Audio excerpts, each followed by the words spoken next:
So, distinguished delegates and participants, good morning. I'm Tetsuro Matano, Director General, National Institute of Infectious Diseases in JIHS. It is my great honor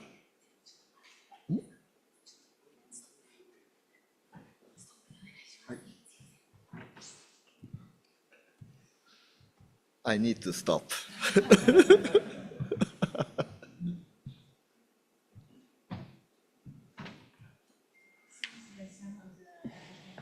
'Technical issues about YouTube Live, and because many people connected on the YouTube Live, they would also want to watch this information meeting. So if we would be able to give them a few more minutes. No problem.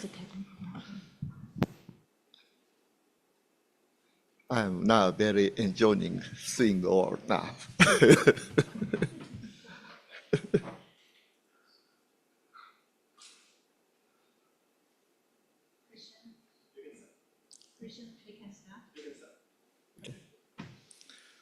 Hi. So good morning, and I'm Tetsuro Matano, Director General, National Institute of Infectious Diseases in JIHS. And it is my great honor to have opening remarks in this morning. In April this year, our institute, NIID, was merged with a hospital, National Center for Global Health and Medicine, to form a new organization, Japan Institute for Health Security, JIHS, for pandemic prevention, preparedness, and response. Then, on behalf of NIID in JIHS, I would like to express our warmest welcome to you all to Sapporo, Japan, for this WHO meeting. NIID, our institute, plays a central role in infectious disease intelligence activity and research and development against infectious diseases in JIHS, and would be happy if our member in Influenza Virus Research Center, led by Hideki Hasegawa over there, could contribute to the WHO activity, including this meeting, towards global influenza virus control.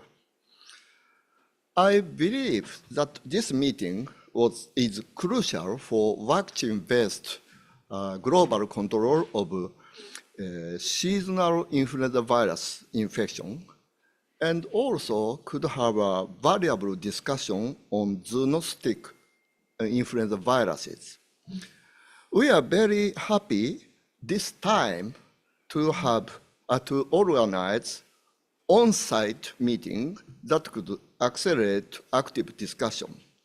And I'm very happy to hear that you have already had productive discussion this week. So now I'm very looking forward to fruitful discussion today. Finally, I hope that all the participants could enjoy not only scientific meeting, but also Sapporo area, this area, during your stay. Thank you very much.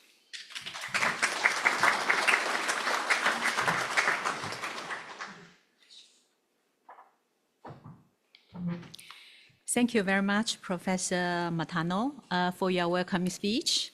For those connected on YouTube, this is WHO information meeting on the composition of influenza vaccines for use in 2026 Southern Hemisphere influenza season. So now we will have an opening speech by WHO, the Executive Director of the Health Emergency Program in WHO headquarters, Dr. Chikui Ihekawezu.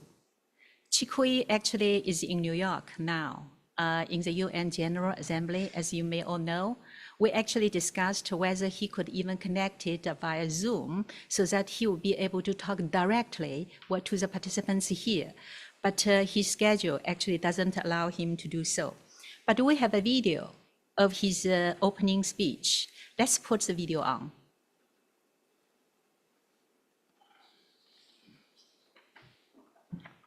Good morning, everyone. It's a true honor to join you today to open the WHO information meeting on the composition of influenza virus vaccines for use in the 2026 Southern Hemisphere influenza season. Before we begin, I want to extend my heartfelt thanks to all of you, members of GISRIS and partners in vaccine manufacturing, for your unwavering dedication over the past 7 decades. Your tireless work in influenza surveillance, risk assessment, preparedness, and response has been absolutely extraordinary. Each year, influenza places a heavy toll on global health.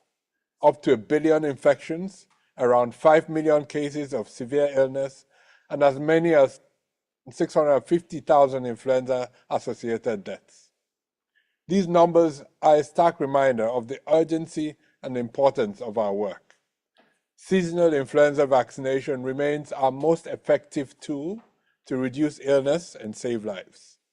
The year-round operation, from influenza surveillance to vaccine production, not only protects millions annually, but also builds essential capacity for pandemic response. It serves as a model for tackling other epidemic and pandemic threats. But the threat of influenza extends beyond seasonal outbreaks. The recent spillover of H5 avian influenza into mammalian species is deeply concerning. It signals the virus's potential to adapt to human transmission, a warning that a future influenza pandemic is not only just possible, but increasingly plausible. We must accelerate our preparedness efforts. GISRIS is a unique and indispensable asset to global health. Founded just 4 years after the WHO Constitution came into force, GISRIS stands as one of the longest-running global health systems. Its strength lies not only in its longevity, but in its people, generations of dedicated scientists, and a culture of trust, collaboration, and shared purpose. Through these collective efforts, GISRIS has become a cornerstone of global capacity to address influenza and other respiratory viral threats, tested and proven over time, and again during epidemics and pandemics. My sincere appreciation goes to the host countries and international partners for the generous support. Your contributions have been indispensable to making GISRIS such a solid system. A new round of the influenza vaccine cycle for the Southern Hemisphere in 2026 is starting. None of this would be possible without the enduring public-private partnership that underpins GISRIS. The collaboration and commitment to sharing knowledge and resources of all of you here today is what makes this system thrive and enable the seamless cooperation that keeps the annual influenza vaccine cycle running effectively. I thank you again for your commitment and support, and I wish you a very successful meeting. Thank you.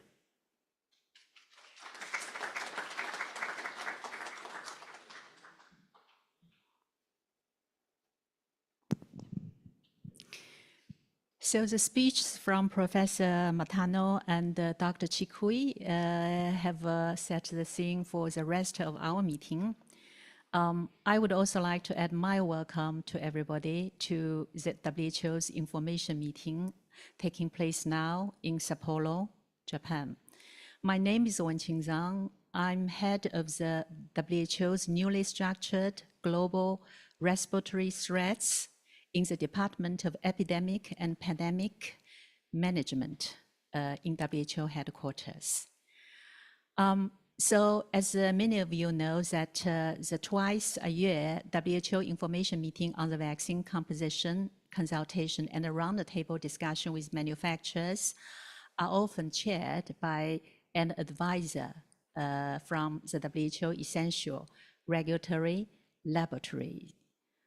This time, we've invited Dr. Paul Benford from the Therapeutic Goods Administration, TGA, Australian, to be the chair of this information meeting. And Dr. Benford has kindly agreed. But let me just ask the floor if there's any comments or objections against Dr. Benford's chairing this information meeting? Hearing none, so I pass the floor over to Dr. Benford.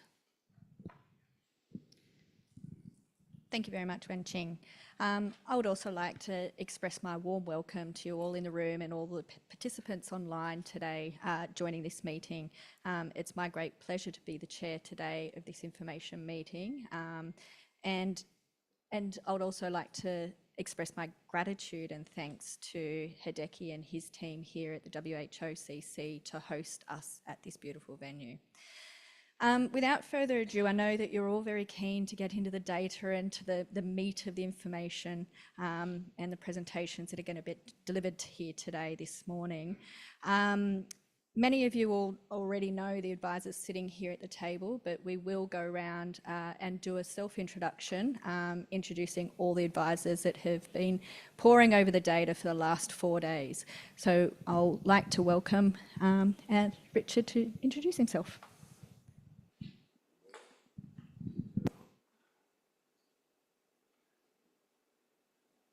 Good morning. So I'm Richard Webby from the WHO Collaborating Center in Memphis, US. Good morning, everyone. I'm Otto Engelhardt from the WHO ERL at the MHRA in the UK.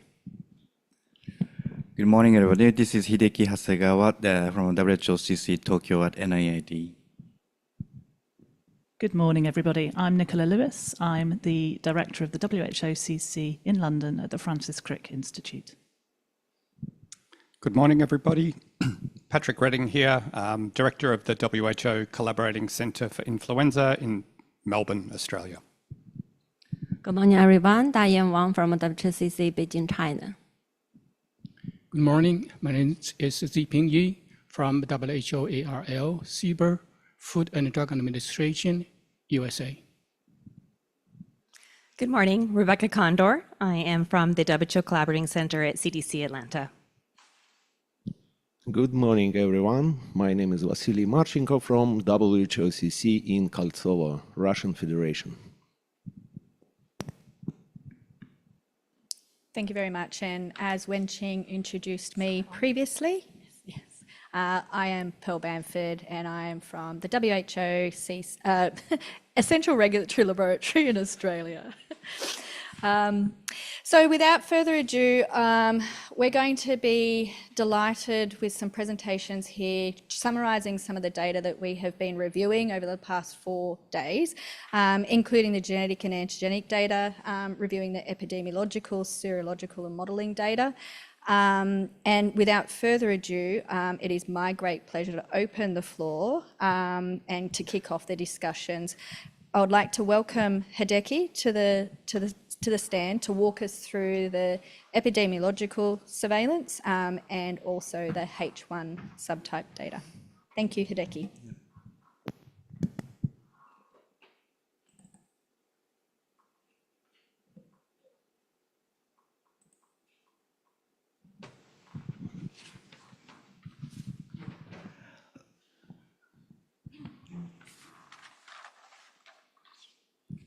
Thank you, Paul. Good morning, everybody. I'm going to present the epi and the H1N1 part today.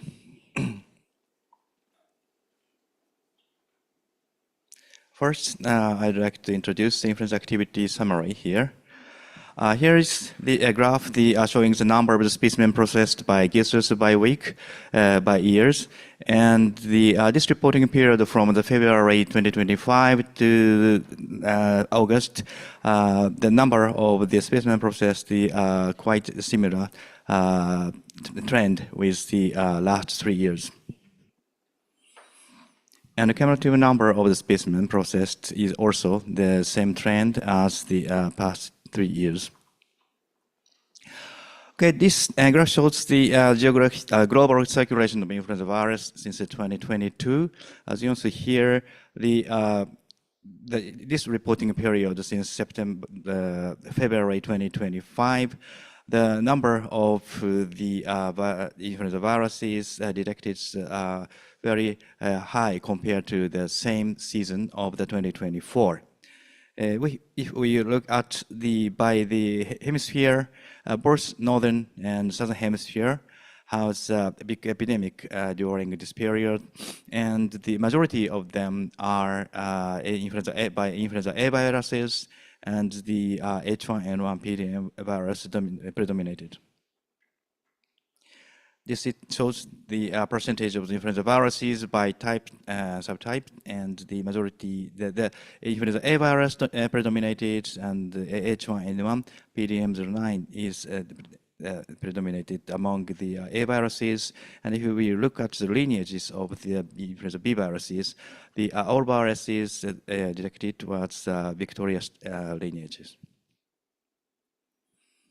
This map shows the countries and areas and the territories shared viruses with WHO collaborating centers, showing that our data are covering the global viruses. This map also shows the influenza activity and the global distribution of the subtypes. The influenza A virus, H1N1, and the H3 and B virus, they co-circulated, but the dominance of those viruses differ depend on the countries and areas. This graph shows the total virus genetically characterized past 3 Southern Hemisphere seasons. So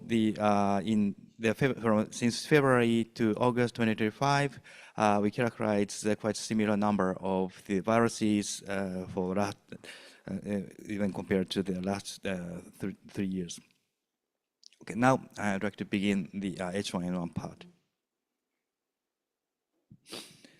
This map shows the activity of the influenza H1N1 PDM09 activity, and as you see here, the darker color suggesting the higher frequency, and as you see here, the Southern America and the East Asia and some countries in Africa showing the high activity here, and also North America and Oceania showing high activity. The virus detected during this period belong to the clade 5A2A and the 5A2A1. And the 5A2A further diversified to the subclade Cs, and the 5A2A1 viruses diversified to the subclade Ds. And this phylogenetic tree showing the time of sampling and also the place of the sampling by color, colored as the color in the map. So you can see the time of the collection of the sample. You can know the place of the sampling. As you see here, from the beginning of the 2025, the virus isolated is changing from C.1.9.3 subtype to the D.3 subtype. And this is a global distribution of by the clade and subclade since February 2025 to 31st August. As we here, in many areas, the D.3.1 virus is predominating. And if we look over the time, the frequency changing, as the graph shown here, the majority, the virus belong to the 5A2A were replaced completely to the 5A2A1 subtype D.3.1. And this is the number of the virus characterized for the H1N1 PDM09 virus, and in past 3 years from each collaborating centers. This table shows the HA assay using the Ferreton Sera raised against the A Wisconsin, cell growth A Wisconsin 67 2022, and the A Victoria 4897 2022, the egg growth virus, and the majority of the viruses are reacting well. And this is the example of the HA table of H1N1 PDM. As you see here, the recently identified isolated viruses belong to the subclass D.3.1, reduced reactivity against the ferret cell raised against the 5A2A shown here. However, these viruses are reacting well to the ferritin cell raised against 5A2A1, including the A Wisconsin 67 and a Missouri 11, 2025. This is the cartography of the virus belonging to the subclade C.1.1.3 and D.3, showing the moving of the antigenicity of the virus, and also the circle showing the serum reactivity. So the serum reactivity also moving towards the same direction as the antigenicity moving.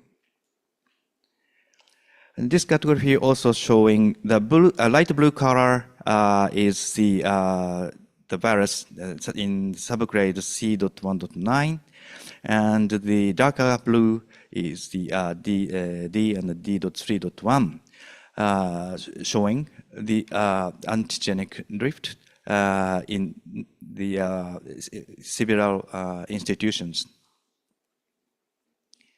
And this shows the serum circle of the A Wisconsin 67 and the A Missouri 11. The human serology using the serum panel from the people who vaccinated by the Southern Hemisphere 2025 vaccine components mainly, as well as the 24-25 Northern Hemisphere vaccine components. When compared with the reactivity against a Wisconsin 67, the sum of the viruses belong to the subclade D.3.1, significantly reducing the reactivity. And this table shows the vaccine effectiveness against the virus against the different subclades. So the red circle showing the vaccine effectiveness against the C.1.9 with subclades, and the blue circle showing the D.3 with the subclades. And from the different regions, Australia, EU, and Canada, and USA. And as shown here, the VE for the against the C.1.9.3 is quite high in Australia, which is 78. And the data, the top data from Australia is ongoing. So the recently circulating D.3 viruses in blue is reducing the vaccine effectiveness. For summary, H1N1 PDM 09 virus is circulated globally and predominated in most regions. And the HA genes of the viruses that were significantly genetically characterized belong to the clade 5A2A subclade C.1.9 and C.1.9.3, or clade 5A2A1 subclade D.3 and D.3.1. 5A2A1 viruses from subclade D.3.1 have now largely displaced 5A.2A viruses and other subclades of 5A.2A.1 viruses in all regions. Post-infection ferret antigen raised against the Southern Hemisphere 2025 and Northern Hemisphere 25-26 H1N1 PDM vaccine viruses, cell culture propagated A Wisconsin 67 2022 and egg propagated A Victoria 4897 2022 from the 5A2A1 clade recognized 5A2A and 5A2A1 virus well. Post-infection ferret antibodies against the viruses from HA subclade D.3.1 A Missouri 11 2025 better recognized recently circulating virus from both 5A2A and 5A2A1 clades compared to post-infection ferret antibodies against recently virus from HA subclade C.1.9 and C.1.9.3. Human serology studies were conducted using the Southern Hemisphere 2025 and 2425 Northern Hemisphere 2425 serum panels with the recently circulating H1N1 PDM viruses with the HA gene from 5A2A subclades C.1.9 and C.9.3 and 5A2A1 subclades T.3 and D.3.1. When compared to the response to cell culture propagated a Wisconsin 67-2022 H1N1 PDM09-like vaccine reference viruses, post-vaccination GMTs were significantly reduced for some recently circulated H1N1 PDM09 viruses. For the summary of the antiviral susceptibility of 3,988 H1N1 PDM09 virus clinical sample and isolates examined by genetic and or phenotypic analysis, 96 viruses showed evidence of the reduced susceptibility to neuraminidase inhibitors. Of 3,326 H1N1 PDM09 viruses examined by genetic and or phenotypic analysis for viruses showing evidence of reduced four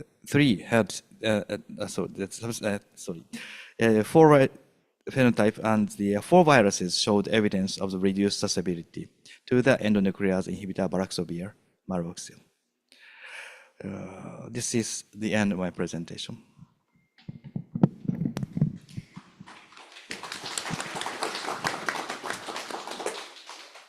Thank you very much, Hideki. We'll now move on to the H3N2 viruses, and I would like to warmly welcome Nicola to the stage. Is there a pointer on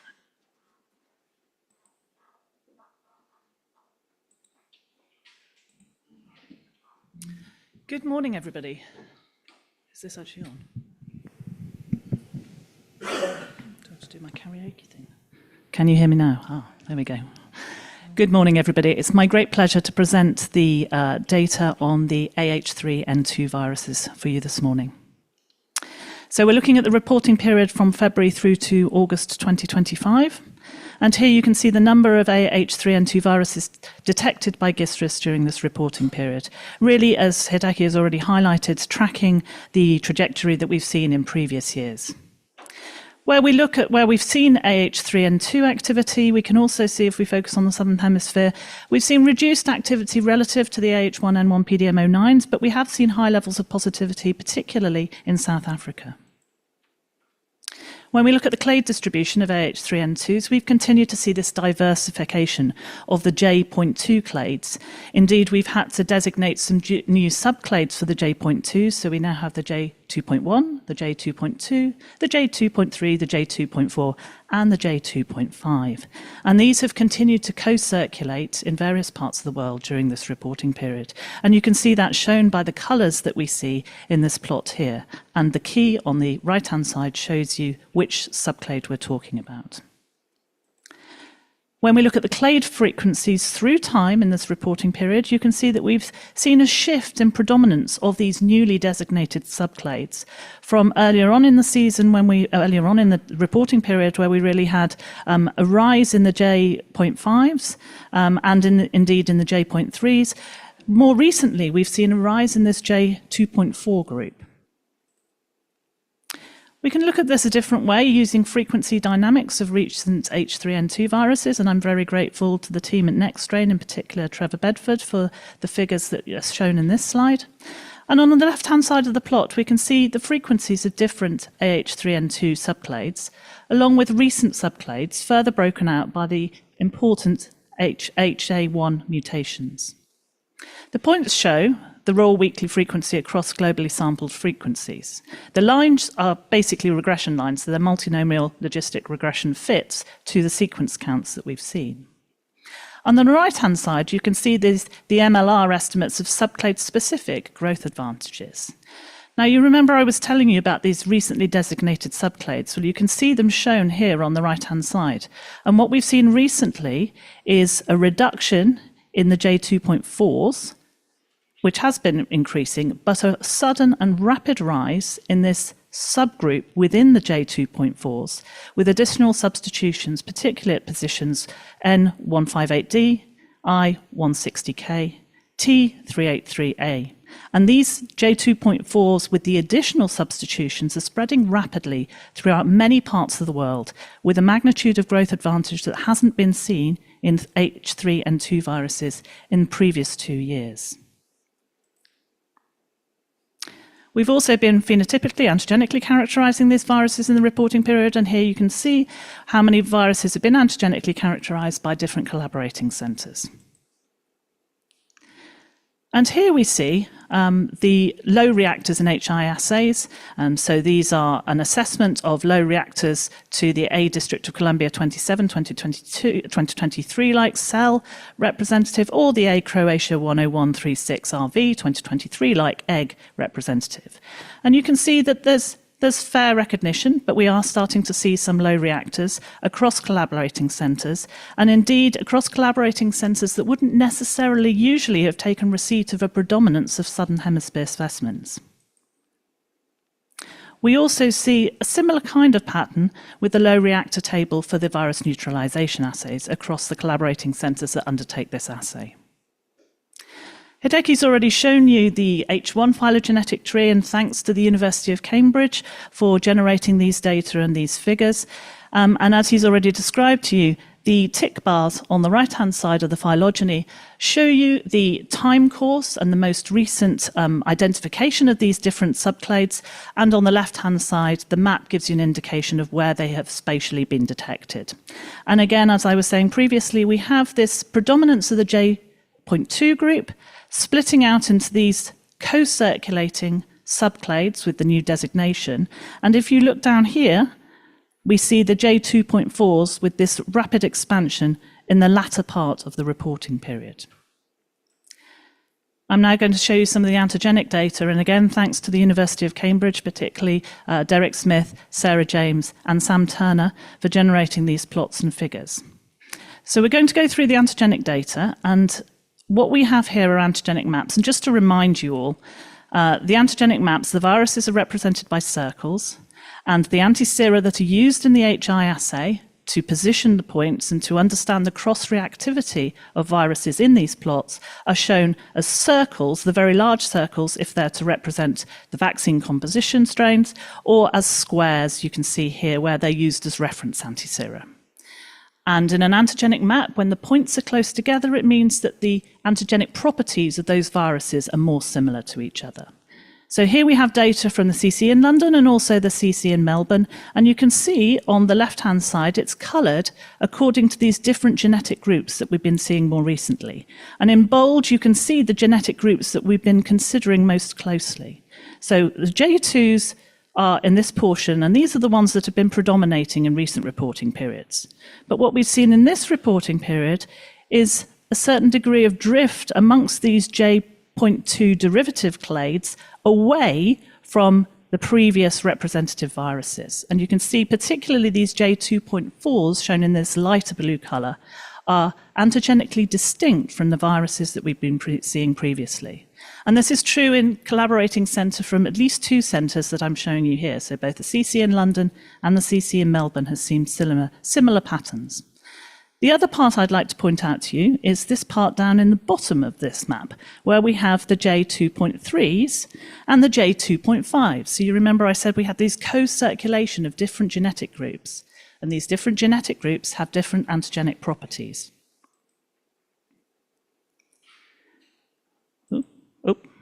Sorry, got ahead of myself there.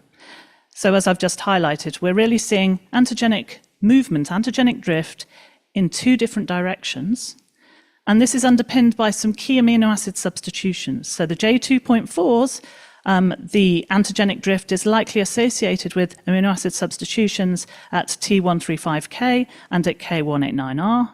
Conversely, this drift associated with the J2.3 and the J2.5 group, particularly associated with this common amino acid substitution at position 158, where we have an N to a K substitution, and also by the K189R associated with the J2.3s. So we have antigenic drift in two directions. Then we can also, as Hideki's already highlighted, use serum circles interpolated over these antigenic maps. And these serum circles represent viruses that fall within an eightfold of the homologous titer of the serum that we're identifying. So here we have a serum circle. This red serum circle is associated with the previous, so it's associated with the A. Croatia viruses.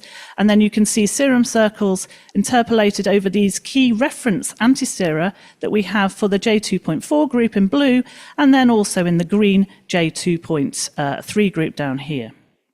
And again, taking data from two collaborating centers. Then what we can also see is the antisera highlighted here. And remember that we're also looking to see how many of these viruses actually fall out with these serum circles. And you can see here this large serum circle from the previous vaccine representative components, and you can see these J2.4 viruses starting to emerge outside the eightfold of that serum circle. We also use human serology to understand the recognition by these human serum panels for the viruses that are currently circulating. And so, as Hideki's already highlighted, this is the data for the cell component and the egg component in the current vaccine. And if we look further over at the right-hand side of this plot, you can see the cross-reactivity against the J2.3s, the J2.5s, and the J2.3s, J2.5s, 4s, and J2.5s. And you can see both for the cell and the egg component, there are significant loss of recognition for these latest and emerging clades of viruses. So now I come to the summary. So for the vast majority of viruses, they still belong to this 2A, 3A1 clade, and they've diversified into these new genetically notable groups. Viruses expressing N122D and K276E substitutions, this large J.2 group predominated in the reporting period. However, we have seen this ongoing evolution that's required the creation of these new J.2 subclades just to keep up with the genetic evolution of these viruses. Viruses from the J2.1s were detected in very low numbers. Viruses from the J2.2s circulated globally were detected in higher proportions, particularly in parts of Africa and Asia. We saw fewer numbers of the J2.3s with these key substitutions at position 158 and 189, but there were higher proportions detected in South America. And again, as I've said previously, virus expressing the HA subclade J2.4, which has this key substitution with a potential loss of glycosylation at position 135, and the K189R substitution continue to circulate, with this rapid expansion of a smaller group of viruses from the J2.4s that has emerged very recently and expanded rapidly in nearly all geographic regions. What we also saw with the J2.5s is a small number of viruses continuing to circulate, but higher proportions seen in North America. When we look at the antisera, the antigenic properties of these viruses, initially for the J.2 viruses, they're well recognized by District of Columbia 27-2023-like and egg-propagated A. Croatia 10136RV 2023-like viruses. However, these recent viruses in the J2.3s, for example, A. Netherlands 10685 2024, the J2.4s, and the J2.5s recognize these subclades poorly. And whilst we did see recognition against these J2.3s and J2.5s, they had some cross-recognition between these two particular groups, likely due to the shared substitution in position 158.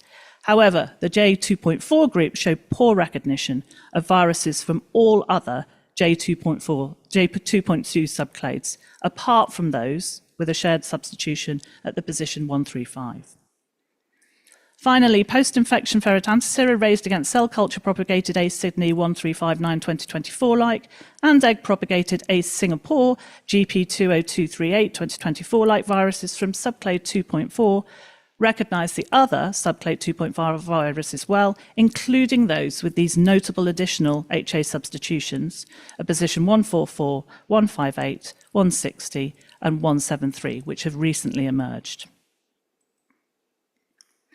Again, recapitulating the human serology results, we saw good recognition, and we used the serum panels as described previously for the J2.2s, J2.1s, J2.2s, J2.3s, J2.4s, and J2.5s. And when compared to titers against cell-propagated A District of Columbia 27-2023-like vaccine reference viruses, post-vaccination HIGMTs or VNGMTs against many of the recently circulating viruses were significantly reduced. Finally, antiviral susceptibility. And here we saw no viruses showing evidence of reduced susceptibility of the 1,716 tested to the neuraminidase inhibitors.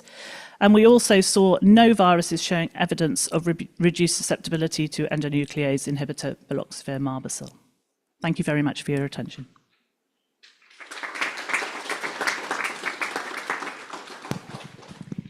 Thank you very much, Nicola. Now we'll be moving on to the B subtypes, and I would like to warmly welcome Diane to the stage to present.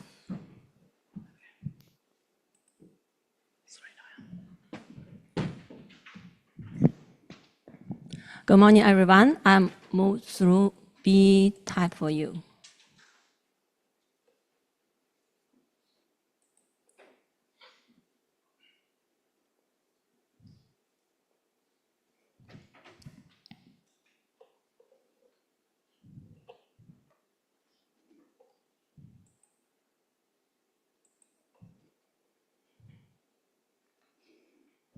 Here we are looking at the circulation of a B type globally for all the B virus, and it takes a proportion of about 22% for all the virus, influenza virus detected by GSARS.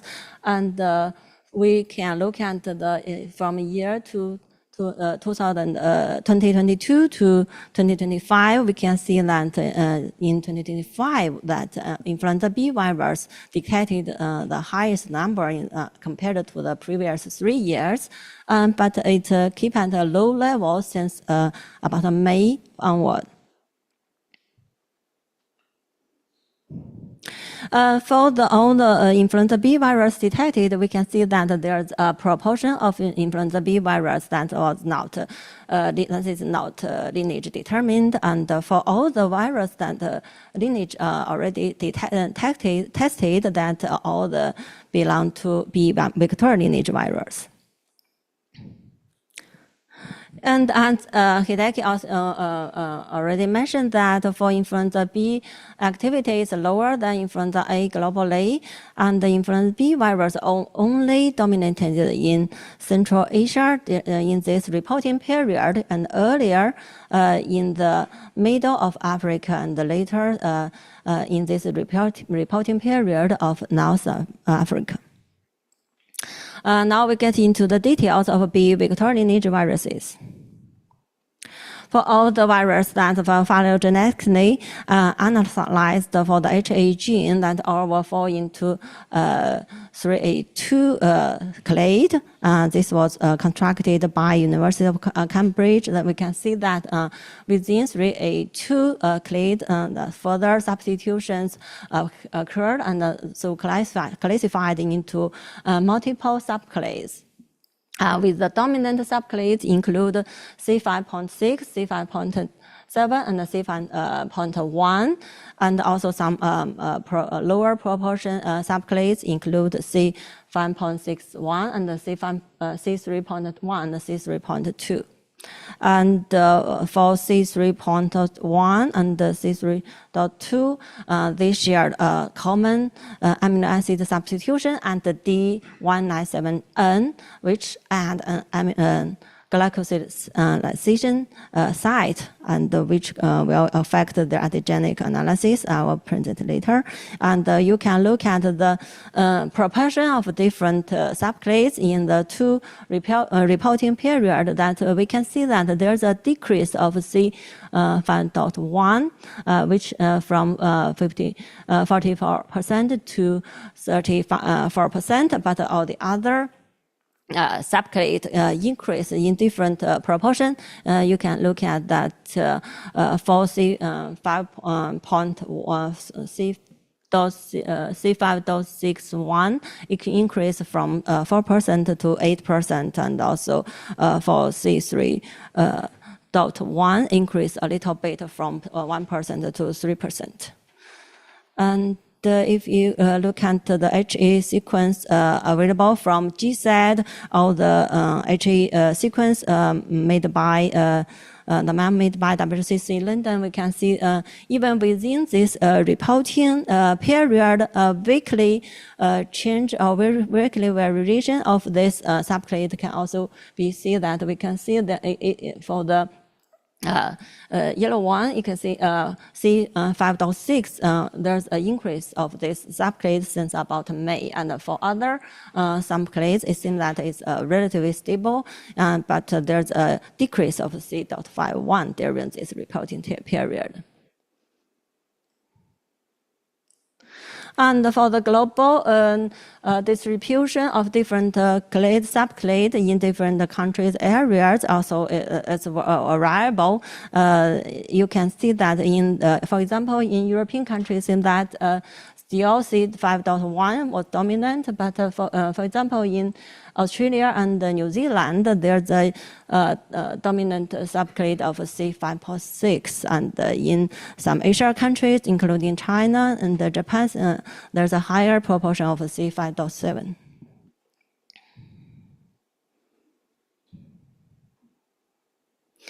And here is all the numbers of influenza B virus that were antigenically characterized by all the WCC labs.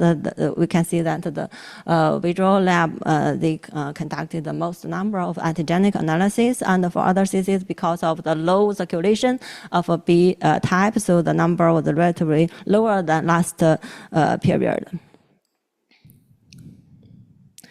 Here is the result of low reactors in HI assays by WCCs, and we can see that unlike maybe unlike H3N2 subtype, for B type, if you look at the cell and the egg propagated vaccine strains, the similar result. For example, mostly above 95%. Just in CDCs, it's about 20% low reactor.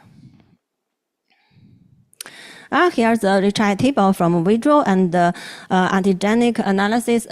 Analysis is very clear that for the low reactors is from C3.1 subclade. I just mentioned because of the D97N mutation that and the glycosylation site, and which cause a low reaction to the reference vaccine virus. And all the subclades include C5.1, C5.6,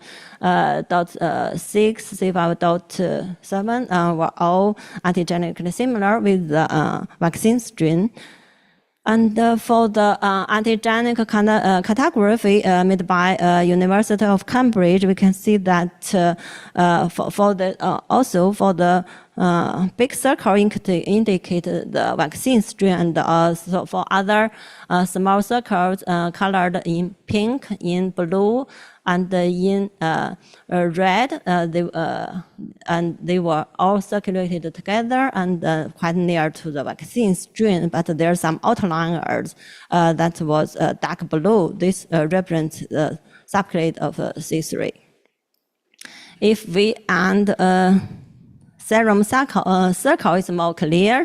This circle is within eightfold homologous titer, and it's simple in B types, unlike the H3N2 virus. For B virus, that's one circle is enough to cover nearly all the circulating virus. And for human serology summary, we're using the Southern Hemisphere 2025 serum panels, post-vaccination HIGMT against the recent B vector lineage with HA gene from clade 3A2. Clade include some clades from C5.1, C5.6.61, and C5.7 were not significantly reduced when compared to titers against the vaccine virus. But some virus from subclade C3.1 was significantly reduced in most assays. For the B vector lineage antiviral summary, we can see the NA inhibitors for 1,567 influenza B lineage virus collected since February 2025. 5 showed reduced evidence of highly reduced susceptibility to NA inhibitors. And for endonuclease inhibitor, a similar amount of virus tested is 1,638 virus tested, and 3 showed evidence of reduced susceptibility to bacteria. And for B Yamagata lineage virus, there have been no confirmed B Yamagata lineage virus detected during this period. Actually, it's not only this period. B Yamagata lineage virus was not detected after March 2020. So please be noted that there will be no B Yamagata lineage virus mentioned in the vaccine composition in next VCM.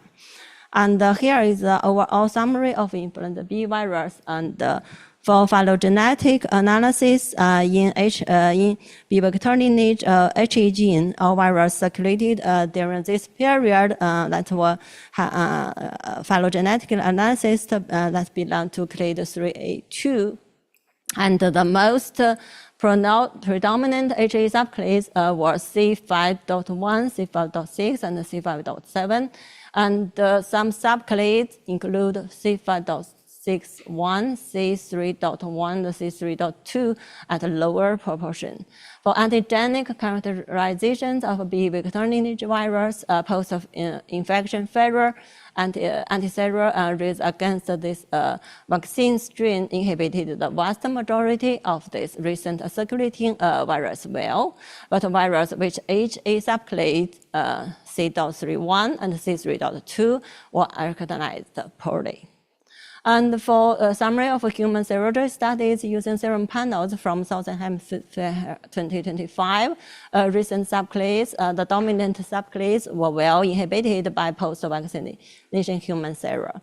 Again, there's titer against subclade C3.1 was significantly reduced in most assays.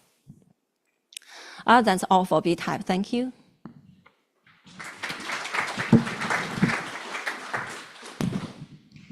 Thank you very much, Diane. And now that last presentation concludes the seasonal viruses, the data of the seasonal viruses. So I'd like to thank Hideki, Nicola, and Diane for that. But many of you know that we also review zoonotic viruses that have been circulating. So to present the data that we have gone through this week, I would like to welcome Richard to the stage. Thank you. Thank you, Dr. Bamford. Good morning all again. Oh, dang it. Oh, Mark, can you pass my glasses? Thank you. Right, so as Pearl mentioned, what we're going to go over very quickly is a summary of what is really an increasing volume of data collected on zoonotic viruses and their sort of counterparts in animal populations, again, generated through GISRIS, also with our partners in OFLU and the other global collaborators around the world.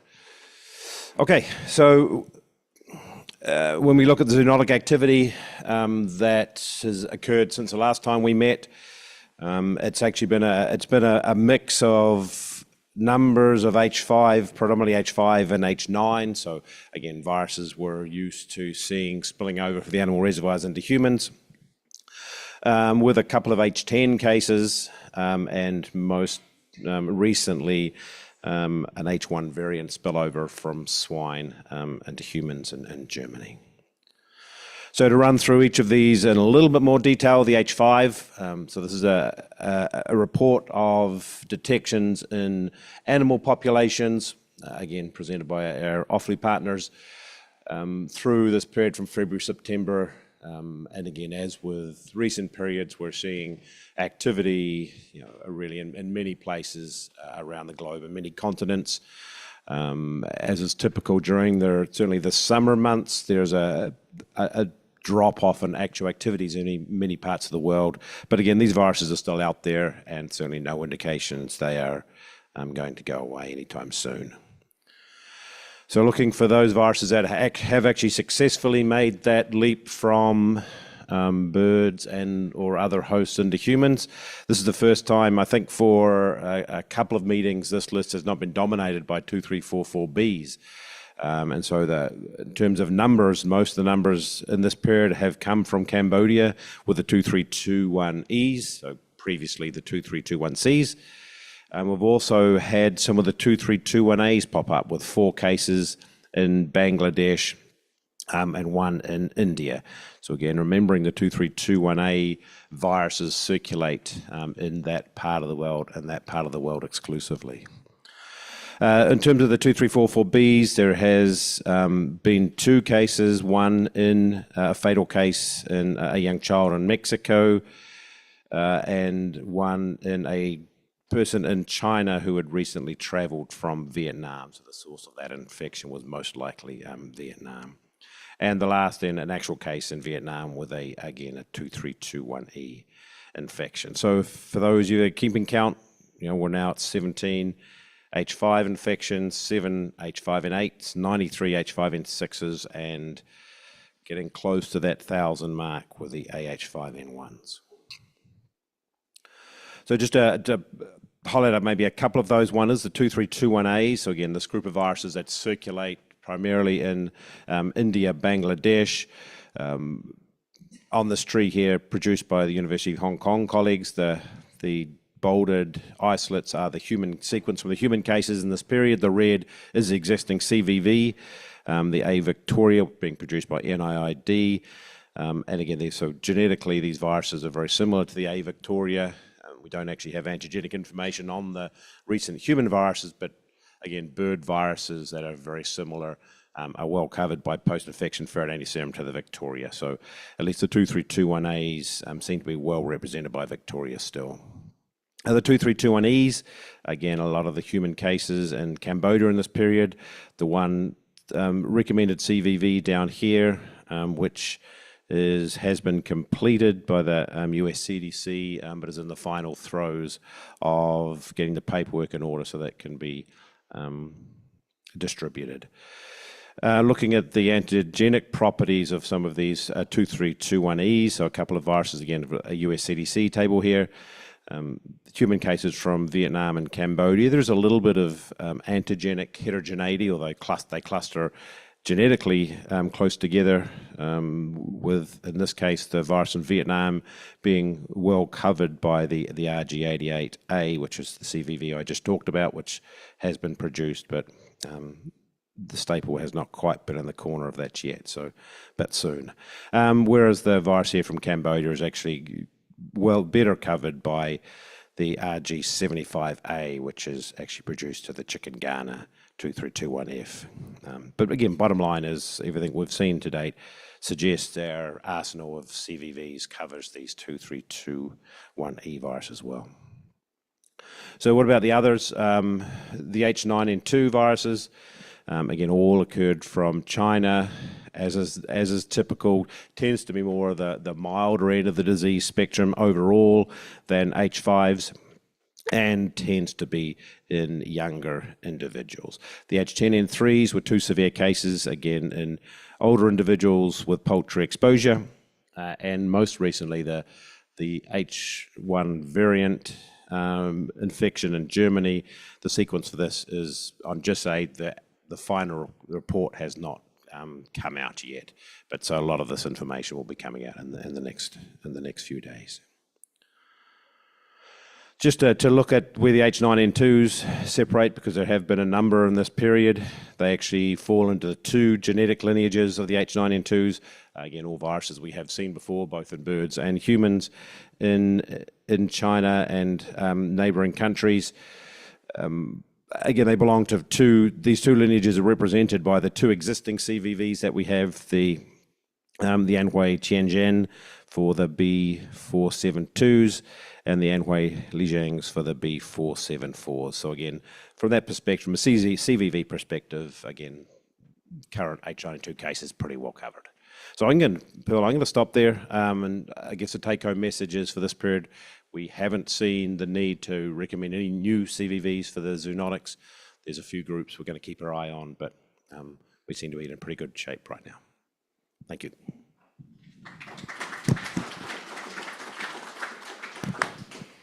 Thank you very much, Richard. Now, I would like to open the floor for any burning questions at this point, because it has been a lot of data to go through before we walk into the recommendations. Any questions from the floor? You will have another opportunity in the round table. So I'm hearing none. And without further ado, I do welcome Wenqing to the stage to make the announcement of the recommendations. Thank you, Wenqing.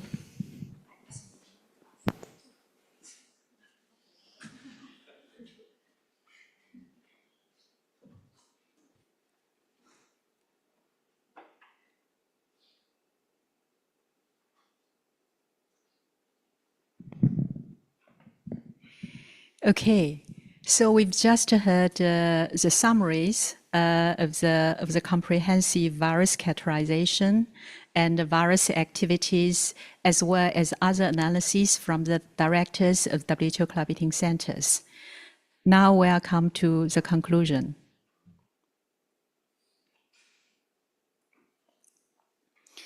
So the recommendation we are going to announce today is based on the year-round operation of the WHO's Global Influenza Surveillance and Response System, GISRS, which was established more than 70 years ago, currently comprises 160 national institutions in more than 130 countries.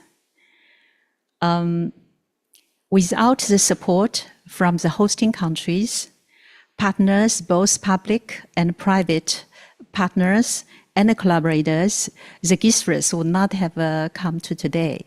GISRS nowadays is a true global asset, demonstrating the collaboration and highly operation year-round, open sharing, effective sharing, etc. So from Monday to Thursday yesterday, WHO convened a consultation in Sapporo, Japan.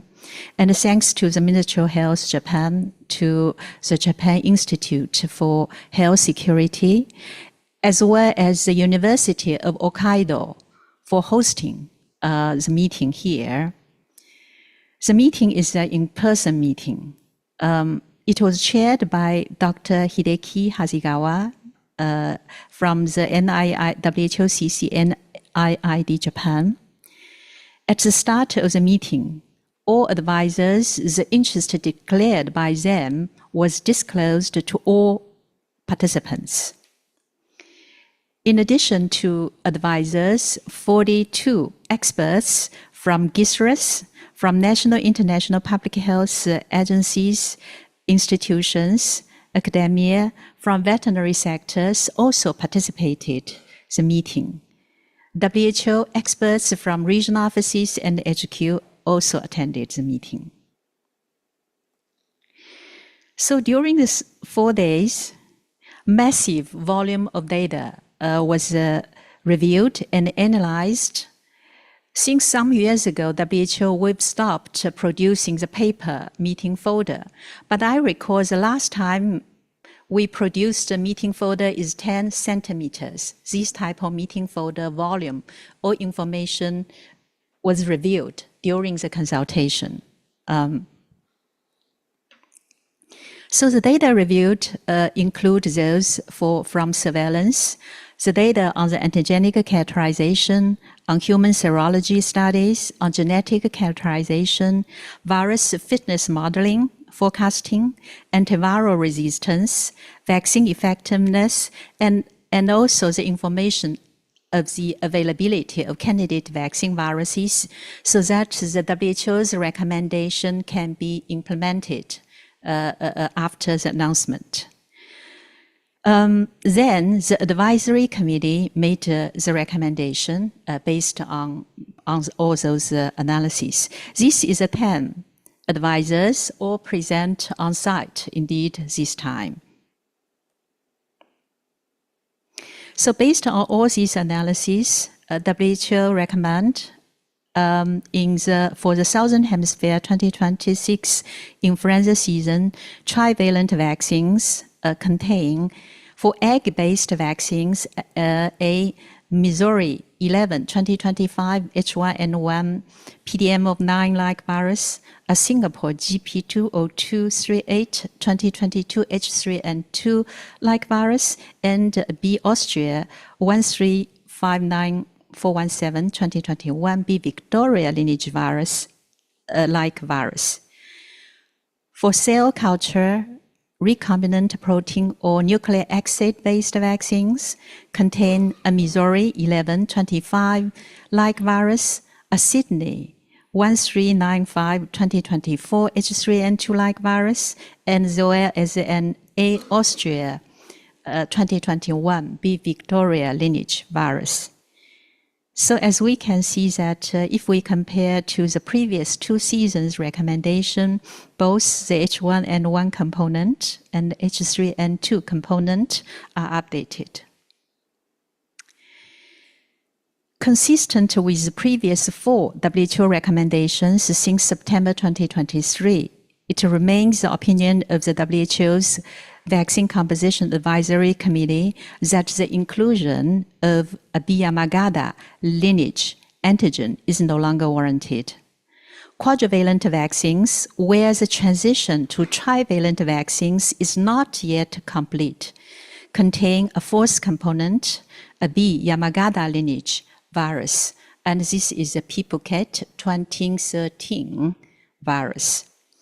And there will no longer be updated recommendations for the B Yamagata lineage component due to the consideration presented earlier on by Diane on the B section.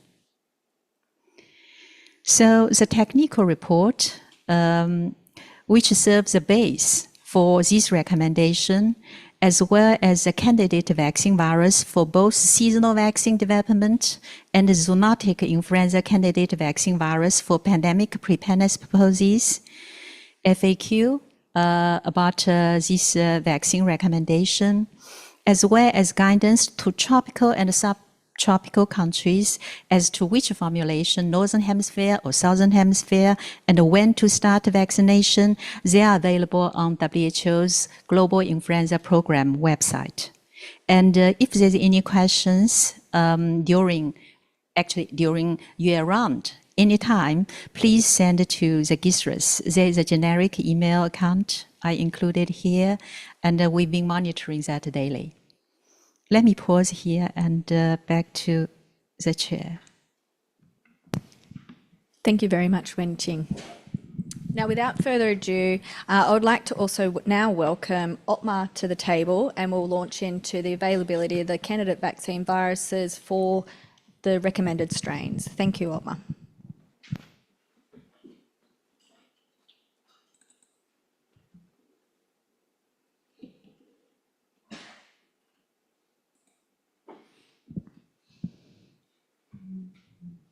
Okay, thank you very much, Pearl. I hope you can. Thank you. Thank you very much. I hope you can hear me.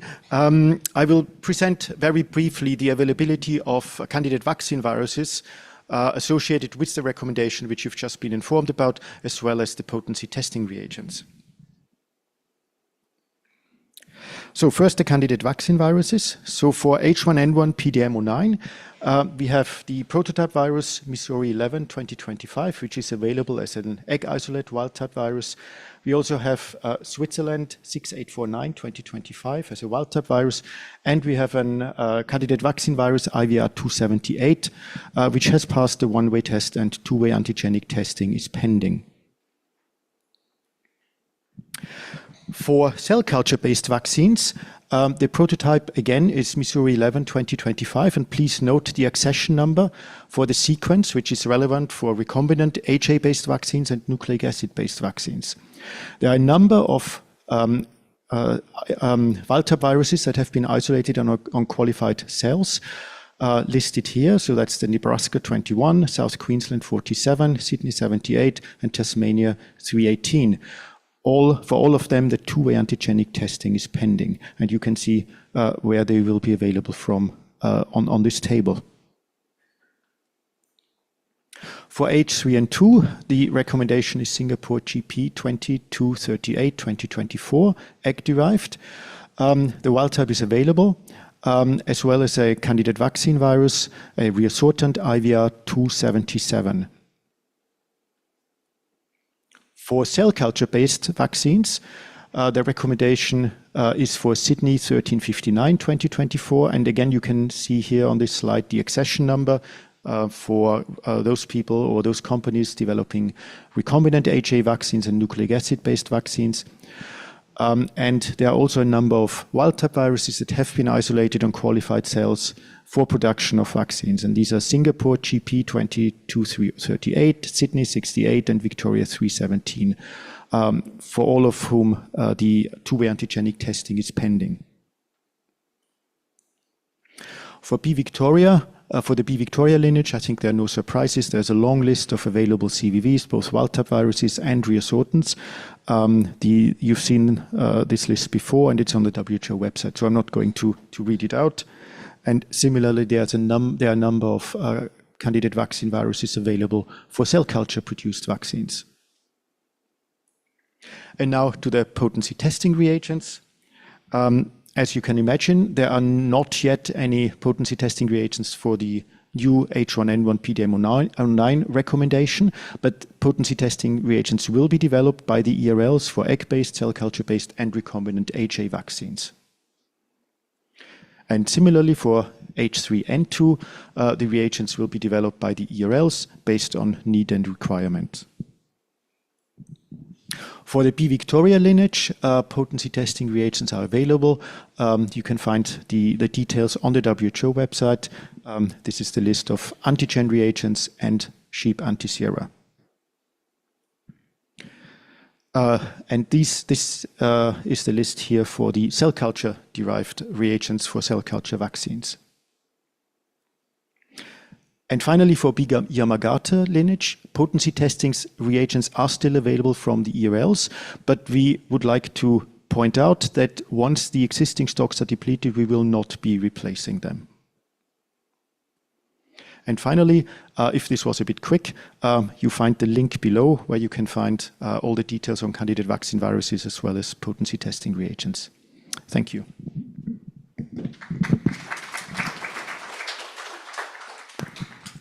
Thank you very much, Otmar.